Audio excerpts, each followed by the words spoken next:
Howdy Exiles, it's me, Vashlos, and I would like to bring to your attention today another build guide of mine, and that would be Dogmancer Raid Squadian. That's a weird name, I know, but I think it's funny, and I'm going to go with it. So, I drew inspiration for this from two specific content creators. That would be Broozer, Broozer, and Knckldst, Knckldst. I will leave their videos that I drew that inspiration from down below in my description, and I hope that you'll give them a look-see, as they certainly deserve it, as they've got their own variations. And I will also touch on what I pulled from their videos over to mine later on in the video, probably in the items section, most likely.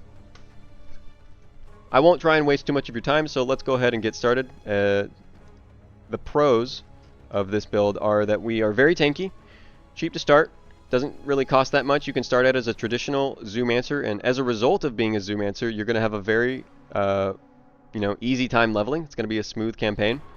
You have complete freedom late game when choosing what Rs you want to use, as you have just a plethora of reservation efficiency available to you.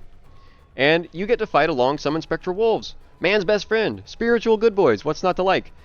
Let's go over some of the cons. There's some things that you may not like, in case some of these things don't really line up with you. So, some people dislike minions. There's not really any getting around that. It's just not for everyone.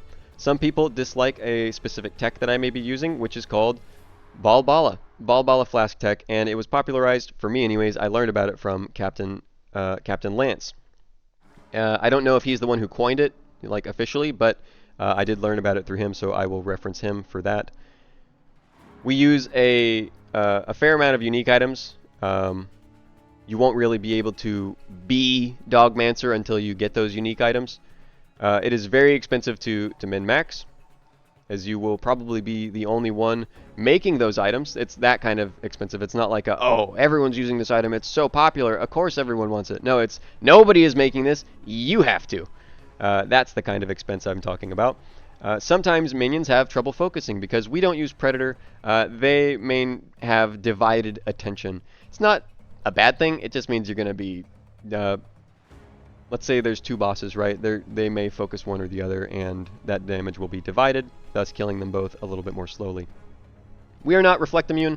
Don't run Physical Reflect, don't run Elemental Reflect. If you want to change that, then I'm sure you know how. And Hungry Loops. We use 2 of them. We are being very greedy, I know. And making our Hungry Loops takes commitment. You will not be able to go and find a Hungry Loop with the exact support gems that you want for this build. You are going to have to make it. So just keep that in mind. This will be a showcase and a little bit of a guide. I want to show you guys how to do it, but I also want you to know that there are some things that I have been able to do that you may not be able to replicate. And I will move on over to the passive tree. I have 3 passive trees for you here. I have a pre-leveling swap, or pre-swap leveling. I have a low-life energy shield swap. And then I have an in-game tree. I'm going to go over some of those notes for the pre-swap leveling. I do recommend that you pick up physical and minion damage if you're new to minion builds. These are going to make your life very... it's going to be way easier if you decide to take these damage nodes early on as a minion build. I experimented with just going for the nodes that we would have late game, and that did not feel very good at all. And I had regretted not taking these nodes, so I do recommend that you do. Pick up Precision, pick up Discipline and Training for if you're getting stunned a little bit too much for your tastes early. If your minions are dying too much, pick up Sacrifice. If they're attacking too slowly, pick up Spiritual Command. If they're not lasting long enough, pick up Enduring Bond. If they're not hitting accurately enough, pick up Grave Pact. If you don't have enough resistances, pick up Sanctuary. If you don't like Corrupted Blood, grab the Protection Mastery over here via Asylum. And I do recommend that you travel along the path I have laid out for you, as that's going to be your late game path, and it's going to help you save on some regret orbs. I know the life and energy shield is so tempting. You can do it if you want, but just know you will probably want to be over here late game. From there, I would recommend just picking up minion life and damage nodes. Pick up more resistances via Cruel, Preparation, Faith and Steel, Safeguard, and then some reservation efficiency when you need it. Basically, all of the regeneration for your mana is going to be taken care of via Mystic Bulwark. Whenever you decide to make your swap, I will go over the items that will be required for that right now. So, the items that you'll need in order to make that low life energy shield swap are a Brutal Restraint, Prism Guardian, Wicked Ward, Coruscating Elixir, 25% increased flash charges gained, and then a Presence of Chayula. Some of those aren't items, some of those are passive skill points, some of those are stats, some of those are keystones, some of those are flasks, some of those are, you know, items. And they all tie together. You need Wicked Ward so that you can have your energy shield recharge if you've started, you know, recharging recently. That means that if you keep taking damage, it's not going to stop. The reason why you care about 25% increased flash charges gained is that we use a Coruscating Elixir, as we don't plan on using a Chavron's or anything else that prevents chaos damage going through our energy shield, such as like an Ivory Tower, as we don't really have that much mana. So Coruscating Elixir it is, and that 25% increased flash charges gained is the magic number for permanent uptime on a 3 flask setup. We do want Sapphire Flask and Topaz Flask to have increased duration so that they can mirror the duration of Coruscating Elixir, which is right around 12 seconds. And again, I will note, I learned about this through Captain Lance. I don't know if he's always done a 3 flask setup, but I think I have heard him talk about lamenting the need to go the additional 5% if you have a Brutal Restraint that provides you 20% increased flash charges gained, respectively, on Enduring Bond for 10% and Arcanist's Dominion for 10% flash charges gained. Whenever you get to late game, you are going to pick up 2 8 passive large cluster jewels, and you want those to have +5 to dexterity on those small passives, as you absolutely do need that to equip your items late game and level up all of your auras to the highest level possible. You will want Call of Slaughter no matter what on them, and in order to force that to the bottom, you will pick up Renewal, like I have done on mine, or you can also use Raise and Pillage to force Call to the Slaughter to the bottom of that cluster jewel circle. You will also pick up a Red Nightmare for additional free block chance. I would recommend minions have +8 to all maximum elemental resistances. I would recommend minions attacks overwhelm 20% physical damage reduction. And for tattoos, I recommend filling out your chaos resistance. I recommend minions have 6% increased maximum life as much as you can. And then your loyalty tattoo should be of Kilowava, since we are a 75/75 block character. For the Ascendancy, you're going to go Radiant Crusade, Unwavering Crusade, Radiant Faith, and then Bastion of Hope is what I did. So I'll show you what that looks like instead of just talking about it. So Radiant Crusade, Unwavering Crusade, Radiant Faith, and then Bastion of Hope. For a while, we were thinking about going Time of Need, and that was, I think it was okay. You know, you have a lot of life regeneration if you take Zealot's Oath, which we do. And ultimately, we decided Bastion of Hope was just going to be better because, I mean, look at that effective hit pool. Who doesn't love being 75/75 block when it's available to you? That about does it for the passive trees. I will go over all of the jewels in the items section, which we're going to start now. Law of the Wilds. Law of the Wilds is indispensable. It is the highest level of Summon Spectral Wolf available to us in-game. It does come with the unfortunate caveat that we can only summon that level 25 version with a 20% chance off of our critical strikes. This explains some of our passive point tree choices, such as not going Resolute Technique when we are so close, as we do need to critically strike in order to summon those dirty dogs. I recommend that you get yourself one with a highest critical strike chance base as possible. I think the highest possible is 8.72 or something like that, via a Corrupted Implicit. If you really wanted to go to the 9s, get a double Corrupted one with increased critical strike chance and then increase global critical strike multiplier. And then try to get that actual suffix of global critical strike multiplier as high as you can. That's really all you can do with this weapon. It's not like you care about your damage since you're a minion build. Prism Guardian.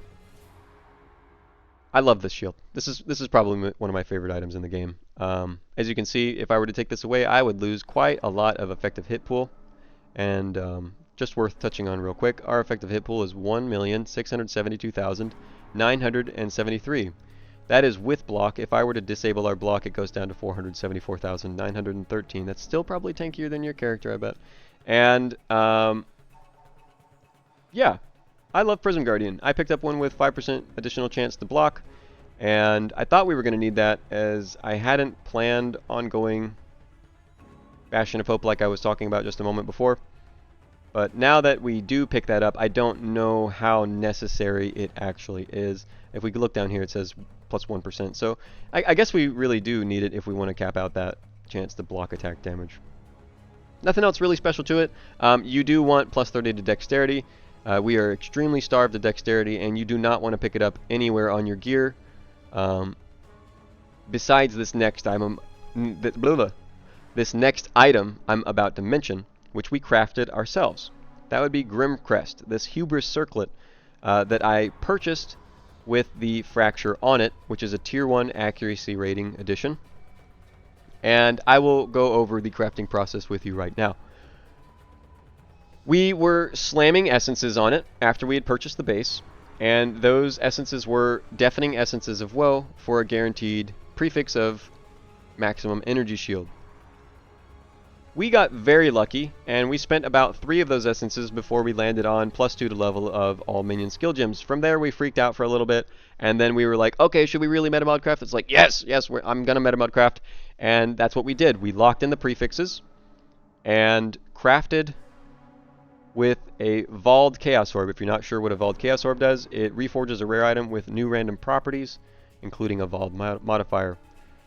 That Vald modifier, when unveiled at Jun, gave us strength and intelligence. The reason why we chose that one, it's not what we went in after. I'm not sure I really went in after a specific suffix via that metamod process, but we chose strength and intelligence because it's going to allow us to use more tattoos, which is the current league mechanic, so I thought it was pretty thematic. After that, we purchased a Venomous First of the Night and beast crafted the helmet on another character, as at the time this character kind of struggled with beast crafting. And we bench crafted on increased energy shield. We used exotic currency. I think we chose greater instead of going with grands. And we used Eldritch and Ichors and Embers to craft those on. I chose increased mana reservation efficiency. That is mandatory. And minions have increased maximum life. I also believe that is mandatory. You should not change those. That's what you want. That does it for the helmet. I don't know how viable my crafting process was to get that plus 2 to level of all minion skill gems. I truly do think it was pure RNG. You may not be able to replicate this. You may have to do something else. But you do want that accuracy. You need that accuracy somewhere, and I recommend on the helmet. Skin of the Lords. This is the chest piece that I currently am using. You may not be able to replicate this, as it is, known for being unique. You may not be able to find one with the correct keystone, or you may not be able to find one with the correct socket coloration. Before Skin of the Lords, I was using some triad grips with a flesh crafter, and I thought that was fine. We did perfectly fine damage. I just wasn't sure about our ability to actually maintain that energy shield on our minions. But maybe you could experiment with flesh crafter and triad grips, and something similar to what I've done here with everything else, and you may have great success. I encourage you to do so if it sounds fun. But that's really all we do for it. The plus 2 to level of Socketed Gems enables our 6-link aura setup in our chest to really pop off, because our level 4 Enlighten turns into a level 6 Enlighten, bringing it all the way down to a 80% socket reservation multiplier. It's really nice. And the 100% global defenses increases our energy shield. It increases our armor as well by just a whole heap. Great great chest piece. And Iron Reflexes effectively doubles our hit points as we use Grace and Determination, thus allowing us to double dip in that regard. Behemoth Grip, Sorcerer's Gloves. I made these as well, and I will go over the crafting process again for you.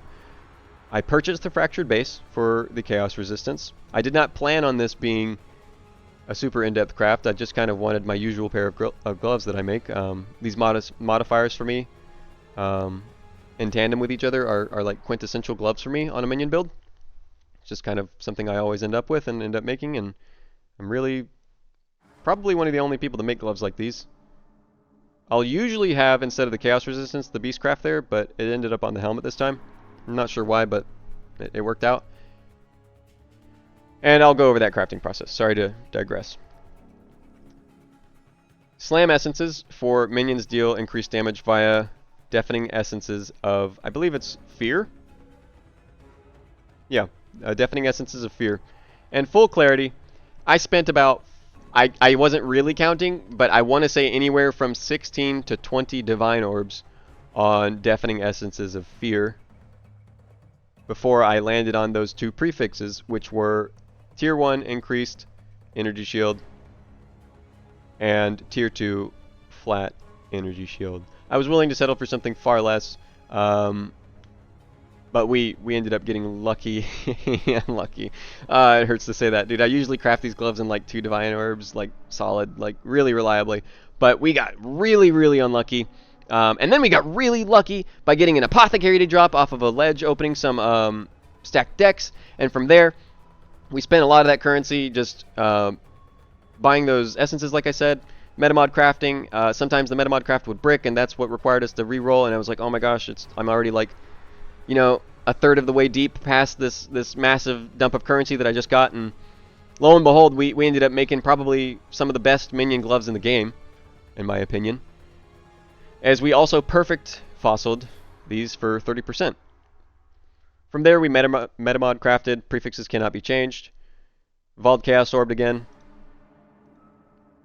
And what we were hoping for from that was the 80% increased damage with non-Vol skills during Soul Gain Prevention. I think that took us like 3 tries, so -6 Divine Orbs there. And then minions recover 100% of their life when you focus was the craft for the final suffix. For the implicits, we chose minions deal increased damage and then global accuracy rating. That global accuracy rating is a lifesaver, dude. We really want it. Our minions really want it. Mandatory. Mandatory. I'm not sure about the minions deal increased damage, but you probably care about it. We like minions. And let's go on to the next item, shall we? Since you now understand how to make your own pair of behemoth grips. Bubonic Trail Murder Boots. You can get these from Abyss. The only thing we really care about from them are the movement speed via a Magic Abyss Jewel, and then increased reservation efficiency via that unique jewel. The unique jewel we choose to use is Tekrod's Gaze, as it increases our critical strike chance, and the additional murderous jewels besides that Tekrod's Gaze give us additional accuracy rating to top us off. You don't really care about the reduced duration of ailments, mainly because we use Purity of Elements, and we're completely immune to them, so duration does not matter to us. This is the Magic Murderous Eye Jewel that I have enabled for the increased movement speed on my Bubonic Trail. I chose accuracy rating and flat energy shield as high as I could get them. I didn't want to break the bank though, so I settled for a tier 2 accuracy rating. And I do recommend get yourself a Fracture. You don't want to just like sit there crafting Murderous Eye Jewels. I mean, who does that? And Presence of Chayula. You can use the non-blessed version, I forget what it's called, but all you really care about is Chaos Resistance, cannot be stunned, and then the conversion of life over to Energy Shield, because our Ascendancy no longer operates off of life giving us armor, and like you would reserve your life before, and then depending upon how much life you reserve, that would give you and your allies armor. Well, now it's based off armor, or now it's based off of mana instead of life, and I find that to be far more appealing with what we had planned for most of our minion builds, and that is the Presence of Chayula conversion strategy. Gives us a lot of flat energy shield, like 1,500 easily. It's a huge amount, and that stun immunity is sorely appreciated because of how close to 1 life we bring ourselves. Let me talk to you about probably the most painful part of the build, and a part of the build that is going to convince you to not play it. That would be the Hungry Loops. Here's the most expensive one. You don't have to do this. You can use non-awakened gems, but this is what I chose to do. I think it does help. You may not even have to use melee splash if you don't want to. But if you want to do exactly what I did, I chose awakened melee splash, awakened multi-strike, minion speed, and increased critical strikes. That increased critical strikes ties back to our Law of the Wilds, as we want our critical strike to be as high as possible.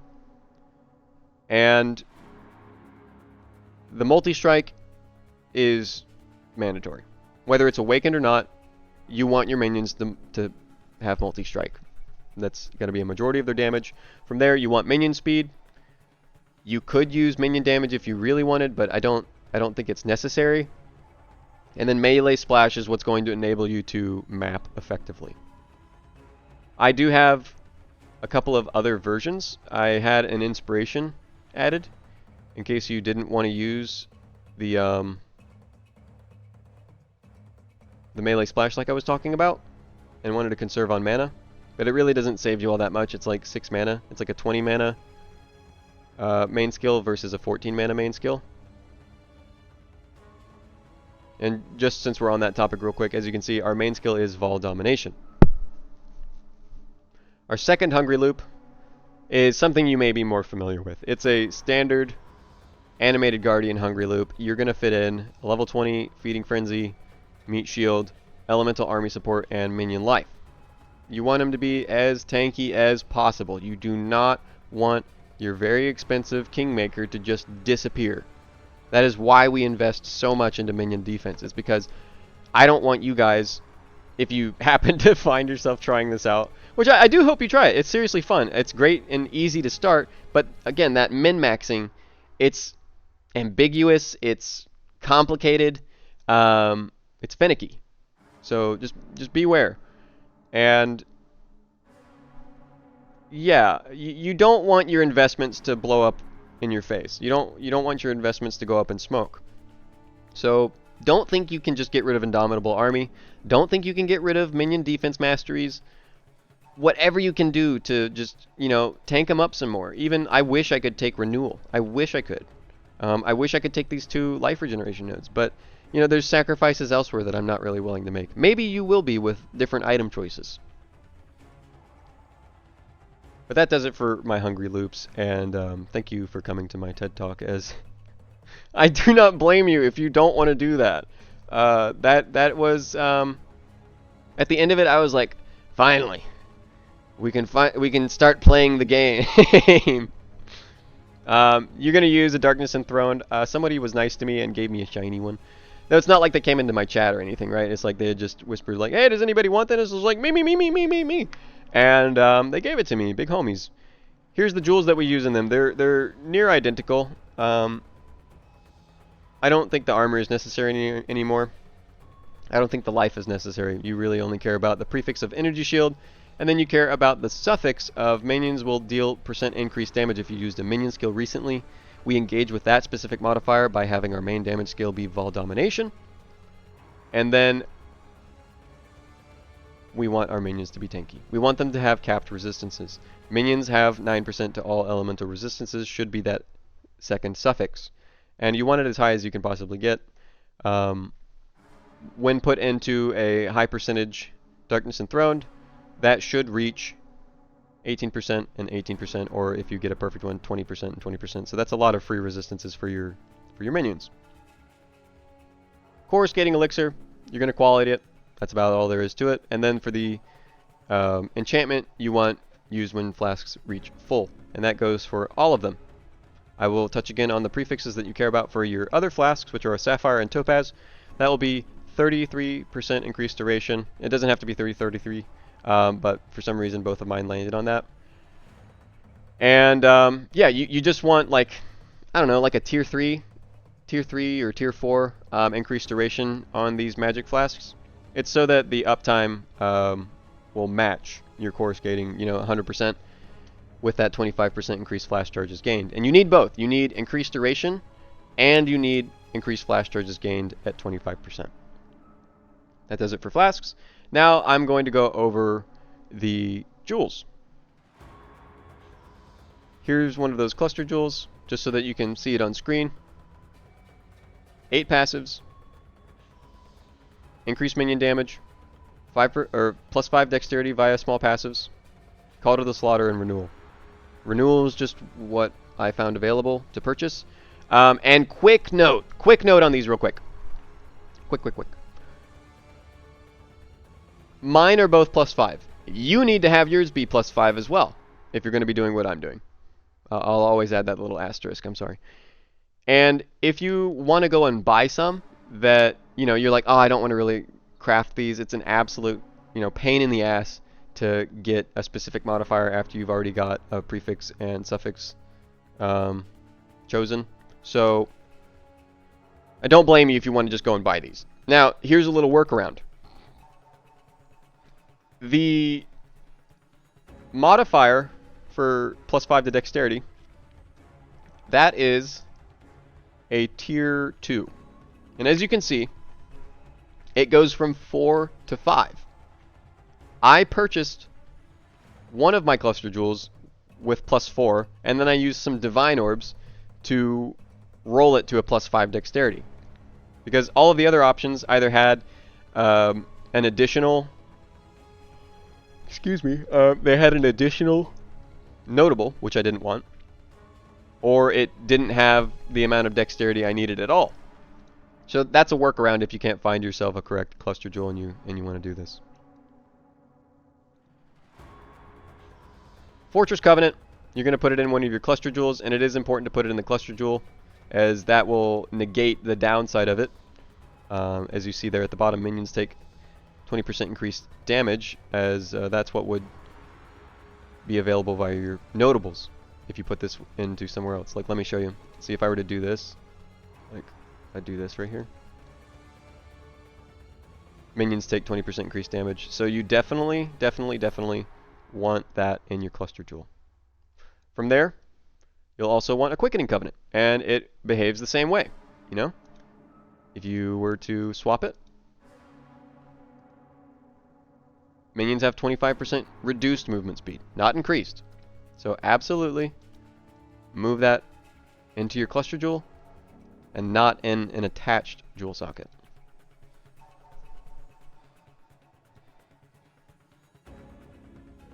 The Red Nightmare I touched on a little bit earlier. This gives you a lot of effective hit pool by filling out your block chance.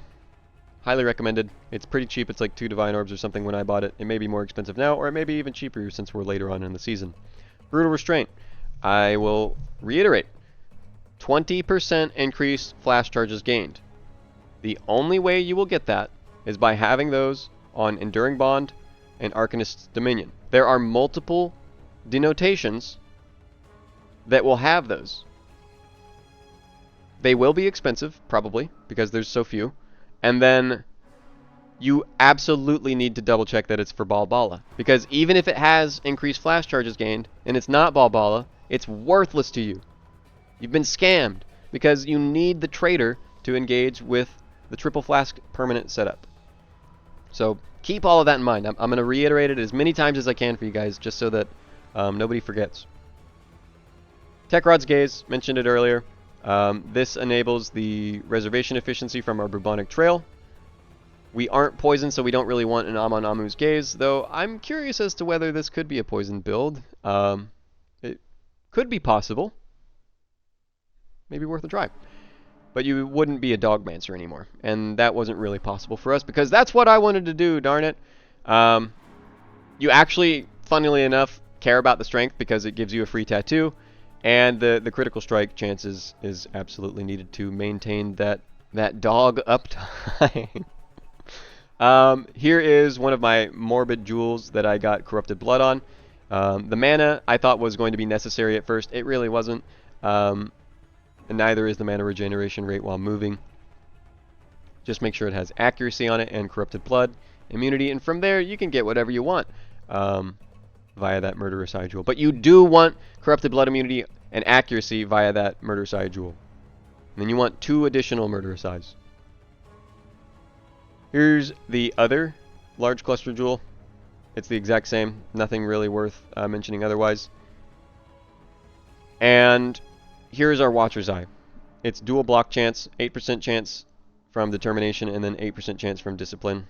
Both are necessary if you plan on capping your block chance the way I did, as we don't have much to spare, 1% and 2% respectively. I will now go over the skills and gem links. Grace, haste, and determination are what we socket in our Prism Guardian. Nothing really special to it.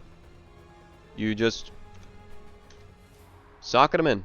2 green, 1 red. After that, Animate Guardian.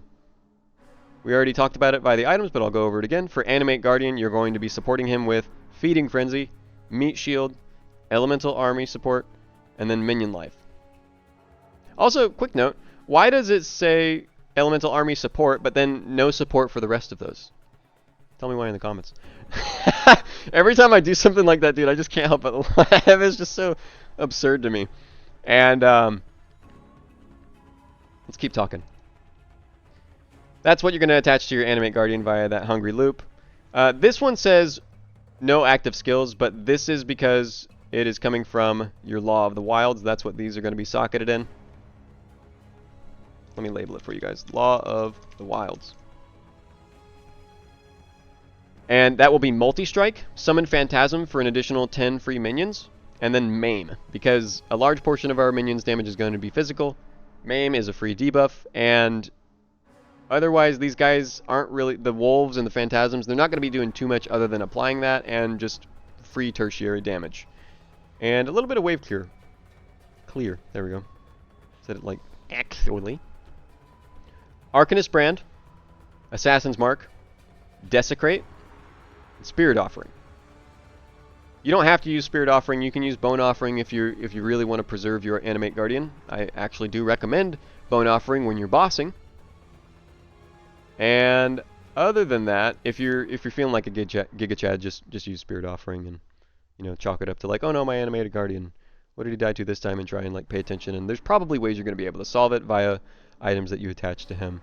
I won't say that my setup is perfect for my Animated Guardian. I'm not going to say he can go up against every boss, but this is what I'm going to land on and have him exist as. I'll go over his specific items in the notes section. Vol Domination. This is easily the most expensive part of our build. Why? Well, it's because we use Phantasmal, and then we also want it to be Vol, and then we also want it to be level 21. That is just about every expensive thing that you could ask for from this jewel or gem. And it cost me 30 Divine Orbs.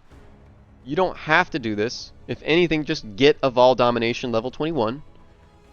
Phantasmal Vol Domination 21 is the exact same. You just get +1 additional Sentinel of Dominance. If you wanted to splurge on something equivalent that could gain you similar Sentinels, it would be a crafting base with the correct enchant of Sentinels, which should be the +3 Sentinels for magic or whatever they are. Because +3 versus +1, and I'm not sure how much that would add up in terms of Divine Orbs, but yeah, definitely consider the value when it comes to purchasing Phantasmal Vol Domination. I think late game, definitely worth it, but I don't know if it should be anywhere close to one of your first purchases. Molten Shell, cast when damage taken. That's about as simple as it gets. You can use a Vol Molten Shell if you really wanted, but we're a little tight on buttons, as you can see. 1, 2, 3, 4, 5, 6, 7, 8, and then 9. And we could also fit in that Vol Molten Shell if you wanted 10 buttons, but you probably don't. Shield Charge, Flame Dash, these are our movement skills. Nothing really to be said about there. Enlighten, this is in our chest. And then here are the R's that we have attached to that. I feel like I should delete that. Delete. And Tempest Shield. Purity of Elements, Vol Discipline, Herald of Purity, and Precision. Herald of Purity grants us 4 additional free minions that have a reasonable uptime. Precision is mandatory for the accuracy and increased critical strike chance. Vol Discipline is mandatory as it provides us an additional defensive layer from recharging our energy shield on demand. It also gives us a damage steroid via our Behemoth grips and the suffix that I talked about earlier from 80% increased damage with non-vol skills during soul gain prevention. That's an extra source of it. Purity of Elements provides us a absolute heap of free resistances for our nearby minions, as well as amulet immunity for ourselves. We don't want to get ignited when we're a low life energy shield character, trust me. And Tempest Shield rounds out our spell block chance. The buff grants immunity to shock is redundant, but who cares? Raise, Spectre, and Summon Carrion Golem go in our boots, like I said. The reason why is that with the boots you can get that Corrupted Implicit for +2 to level of socketed minion skill gems, and then with a level 21 Raise Spectre, you will have a level 25. And that will allow you to have three Spectres. I feel like I was blanking on a source of +2 there. I think it was, yeah, you get the additional +2 from our helmet. Sorry, brain fart. And that will enable your 3rd Spectre. Not going to say it's cheap. Not going to say it's easy. That's how you do it. And if you really, really wanted that 3rd Spectre and wanted to like save on crafting your helmet with a +2, you could try and conserve skill points to reach over towards Death Attunement. There are some minion life nodes right there that could be appealing to you. And you could also just fit in a Empower instead of a Carrion Golem. But then you would be losing Carrion Golem, and I didn't want to do that either. So we went with what I just described. Summon Spectre Wolf. He's supported with whatever is in here at Law of the Wilds. Deathwalk, you can't really support it in anything. Aspect of the Spider, that comes from our helmet, like I mentioned before in the crafting process. Sentinel of Radiance, that comes from our Ascendancy. That should be your first Ascendancy point. And, oh, wrong section. And then Unwavering Crusade is what grants you your Elemental Relics, which grant your minions free auras via a level 28 Hatred, Wrath, and Anger. They're like these little spinning holy relics, and sometimes they blow up if they don't have something hitting an enemy nearby often enough. They have like a 25% chance to summon on hit from allies. And don't think that increasing your aura effect is going to empower those free auras via Unwavering Crusade, because they're not your auras. They are the minion providing the auras. So they cannot be scaled via something like 10% increased effective auras and effect on you, or influence increased effective aura skills. So don't fall into that trap. And that about does it for skills. Let's go over some of the notes. Here's the leveling tips. You will level as Zoomancer, like I mentioned very early on. I chose to go with Skeletons, Melee Splash, and Minion Damage. My second skill was Absolution, Physical to Lightning with Minion Damage, and then Holy Flame Totem. You can probably fit in Zombies and Summon Raging Spirits if you really wanted to, but I didn't find it necessary. I think I also chose Herald of Purity. So let me go ahead and add in Herald of Purity.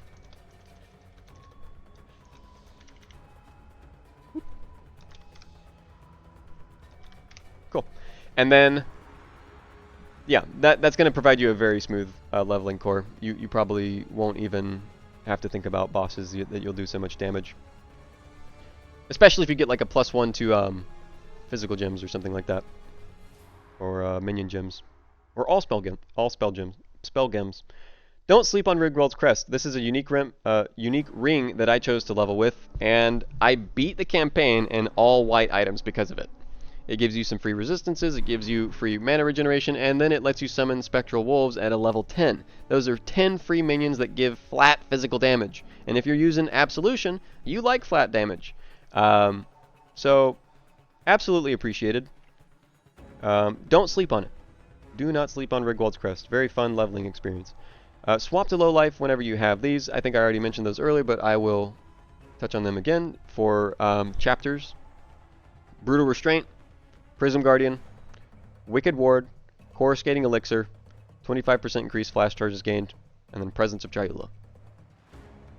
Animated Guardian setup. The helmet will be a Mask of the Stitch Demon, Garb of the Ephemeral, Demon Stitcher gloves with a curse on hit. Boots should be Windscream for that +1 curse. And then your weapon should be a Kingmaker. I will add a caveat of a Dying Breath if you want to save on currency. But I do recommend a Kingmaker as that's critical strike multiplier, which is a large portion of our minions' damage. Kill all bandits. Your ascendancy, like I said, should be Radiant Crusade, Unwavering Crusade, Radiant Faith, and Bastion of Hope. Pantheon Gods. Brine King and Ralakesh before you swap. And then once you swap, it should be Lunars. Why is that? It's because you no longer need freeze immunity or stun immunity, thus Brine King is moot. It does nothing for you once you have everything you need. So Lunaris is what I would recommend. It gives you a chance to avoid projectiles, which is an avoidance layer we lack since we convert our evasion over to more armor. Annoyance. Late game you're going to use Decay Ward. Your minions, like I have repeated time and time again, you want them to be as survivable as possible. Decay Ward is going to enable that by providing a heap of block attack damage and spell damage, and then they recover life when they block.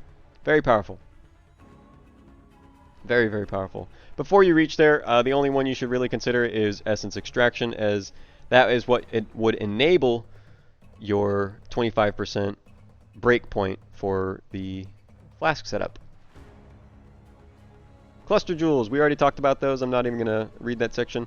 Timeless Jewels, you will use a Brutal Restraint. I've already talked about it, but I'm not going to, beat you over the head with it. You should use this website. Just copy paste it, or pause the video right now and write this out, and then save it as a bookmark or something. Because this website is going to be a lifesaver for you when you need these items. Because Timeless Jewels, you can't tell what's on them. You have to, socket the jewel. You can do that via the website. So, highly recommended. It's very intuitive as well. Techrod's Gaze, I have just a short section on it in case you need that in the POB. Alternate quality gems, I already touched on Phantasmal Vol Domination. Divergent Precision for additional reservation efficiency. Vol Haste for an additional damage steroid. Divergent Animated Guardian so that you can make him as tanky as possible. You should also try and make him level 21, but I haven't done that yet. Your Labyrinth Enchant, Dominating Blow for the helmet, can summon 3 additional Magic Sentinels of Dominance. Your gloves trigger Commandment of the Grave when your skills or minions kill. Boots, regenerate 2% of life per second if you were hit recently, or 35% mana regeneration rate if you've cast a spell recently. That's going to be pretty nice for whenever you've got your Arcanist brand out spewing Assassin's Mark and Offerings and Desecrates. So, kind of a quality of life choice that you have between those two options. Here are some of the mechanics that you should be aware of when it comes to this build. First one, Summon Spectral Wolf benefits from claw modifiers that grant critical strike or critical strike multiplier, and that is claw modifiers. So global still applies, but if you have sword critical strike multiplier, it doesn't fly. It's got to be claws. Summon Spectral Wolf grants flat physical damage per wolf you have summoned. I am not sure if this is for all allies, but it does grant it to you. If somebody knows the answer to that, please let me know in the comments. I would love to know, actually. No joshing around. We also summon Spectral Wolf by critically striking with Law of the Wilds. You will want one with the highest base crit chance available, and each critical strike will only have 20% chance to summon a Spectral Wolf. It really happens far more often than you're thinking, especially with melee splash. Since we need to crit, we cannot use Resolute Technique like most Dominating Blow builds. Get your accuracy from Precision, a well-rolled helmet suffix, an Eater of Worlds implicit on the gloves, and then a murderous eye jewel times 2, meaning you need 2 murderous eye jewels with accuracy on them. We use Dominating Blow to enable minions deal % increased damage if you used a minion skill recently via those jewels on our Darkness Enthroned. And then here are the theoretical maximum for our minion counts. I haven't included the enchant minions, as I don't really care about those, but here we go. Sentinel of Dominance, 14. Summon Spectre Wolf, 10. Phantasms, 10. Herald of Purity, 4. Spectres, 3. Golem, 1. Animated Guardian, 1. Sentinel of Radiance, 1. All in all, I think that's, what is that, 34, 38, 41, 42, 43, 44 minions. We're a Zoomancer. Here's our defensive layers laid out for you. It's 75 block. We'll most likely have above 4,000 energy shield if you're doing something similar. Wicked Ward, Divine Shield, 50,000 armor or more if you're doing something similar. You can push it to 70,000 or higher. Cast when damage taken, Molten Shell. You can also get Vol Molten Shell, like I said, for an additional defensive. 43 minions. I think I miscounted, but either way, I'll leave it. Minion Taunt. Our minions do taunt, and if you don't want Maim, you can make your wolves taunt. So, your Summon Spectres could also, or not Summon Spectres, but your Phantasms could also taunt via that notion as well. High Chaos Resistance, very easy to cap, especially if you get those gloves with Chaos Resistance on them. Stun Immune, Elemental Ailment Immunity. Those are all the defensive layers that we have, and that is the end of the guide. As of writing this, I have died 113 times, and I hope you have enjoyed your time hearing me ramble. Sorry if I haven't touched on everything. Sorry if you think bad build. I've had a lot of fun, and I hope you'll give it a try, especially Rigwald's Crest when you're doing your Zoomancer playthroughs. Really a lot of fun and far stronger than it looks. That about does it for me here, though. I hope that you will join my Discord via the link I'm going to provide below in the description alongside those other videos I mentioned. And I hope you'll also check out my other YouTube guides. I don't have that many up yet, but I plan on adding a few more, we'll say. And let me do a brief touch on Bruiser and Knckldst before I close out completely. So for Knckldst, what did I pull from his video? I pulled the bubonic trails. At first, I was thinking I was going to copy his build fully, as he was doing something like a Squire, and then I was like, that's not really me. I don't really ever play with a Squire, and I don't know if I want to either right now. And we didn't. So all we really took from their build was the bubonic trail, as I thought that reservation efficiency was going to enable us in a very unique way. And I was right. He made a really cool choice, and I'm happy that I was inspired by him. And for Bruiser, or sorry, not Bruiser, Broozed, B-R-O-O-Z-E-D. I hope I didn't say Bruiser at the start, but I will reiterate again, and again, I'm still going to leave the video at the description. But Broozed, B-R-O-O-Z-E-D. And what I took inspiration from their build was using Dominating Blow as the main skill. Before, we were using an entirely different Hungry Loop. I don't even know if I have it anymore, but it was a Spectral Helix Hungry Loop, and we were using that to summon wolves only. We were a Dogmancer only, and it was okay. It honestly wasn't bad. We beat the campaign after we had swapped via that way, and it really wasn't that bad. But once we got the maps, the damage wasn't really there, and Elusive wasn't as alluring as actually being able to beat the game in real time. Or not the campaign, but beat the game in real time. So that's where we pulled Dominating Blow from, was Broozed. I hope you enjoyed your time. I won't go back over everything that I usually close out with, but thanks for tuning in, guys. This has taken a lot of work. I'm going to try and get the next build guide out as soon as possible. I have one solid idea for an additional build. It is a secret. I'm not going to tell you here. I may not even tell you until it's done, because it's going to be a meme build. I've had people tell me that it literally isn't possible. I've tested it. I know it is. And I'm pretty sure it's going to make you shoot milk out of your nose a couple cubic meters a second. I think it's funny. So I hope you will too whenever I'm ready to share it with you. If you want to know what it is before that video comes out, hop on by my Twitch channel over at twitch.tv/Vashtalos. And I will see you in the next one, guys. Waka Raiwa Tuahu Exiles. Stay safe and raid blast. Peace.